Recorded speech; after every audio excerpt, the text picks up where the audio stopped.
mapay ng panahon at binigyang buhay ng isang mapagmahal sa kalayaang mga mamamayan at inaakay sa mapagpalang diwa sa luklukan ng mga bansa. Naging talagang palatandaan ito ng ating pagmamana at nabubuhay na sa gisag ng ating mga karapatan nang tayo ay isilang. Sa kanyang pangalan, itinala ng kasaysayan ang pagkakatuklas at pagkakatatag ng isang bansa. Ang kaluluwa nito ay mabubuhay hanggang sa wakas ng panahon.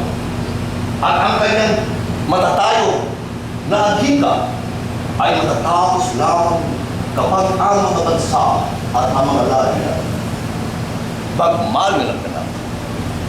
Ang araw ay nangangahulugan ng buwan ng buhay ng ating bansa. At sa isang na talagang liwanag na pumapatubay sa palaran nating langit.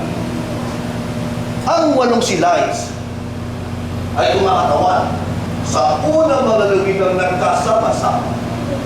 Tinutukoy ng 3 bituin ang 3 malaking buo, ang Luzon, Visayas at Mindanao, na inihandog sa atin ng ating kalikasan ayon sa kalooban ng buong mayapang.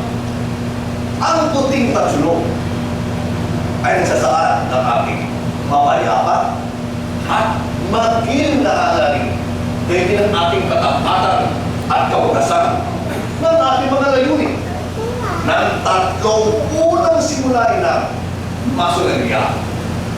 Ang pagmamahal na maging pagsuklolo at ang mga banal na pananalig ng pag-asa at pag-ibig.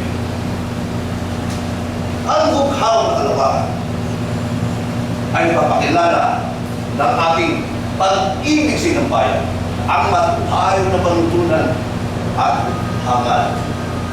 At ang mapalad na pigpula ay napapahayag ng ating walang humpay na kakayahan na nagpapanatili sa atin sa isang bahagi ng kalawakan ng kalangitan.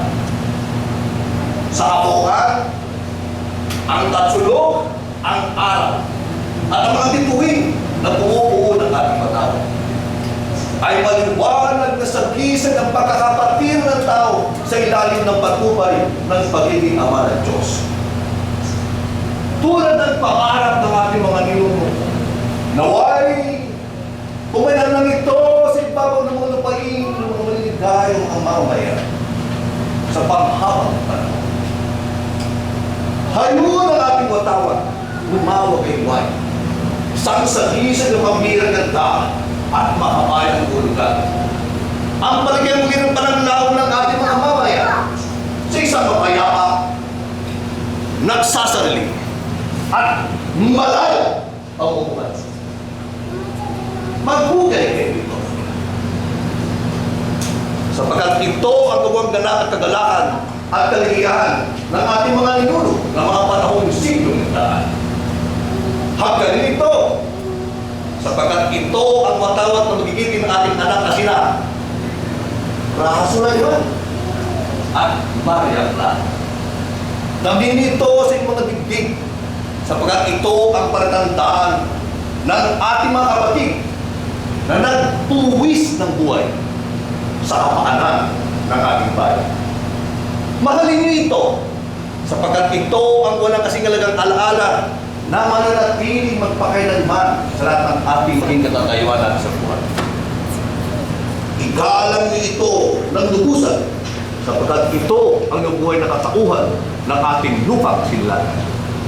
Pintuin niyo ito, sapagkat ito ang banal na tibabal na pinagtakip sa tuwan at duray-duray na katawan ng ating mga tao.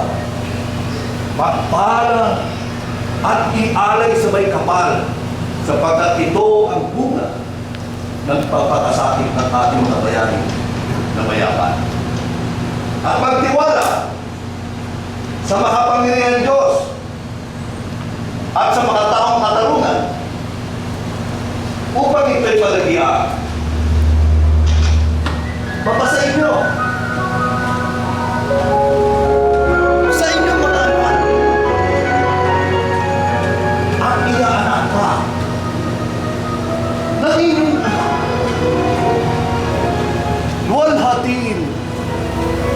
lalong higit kapagpalain na ang nangamatay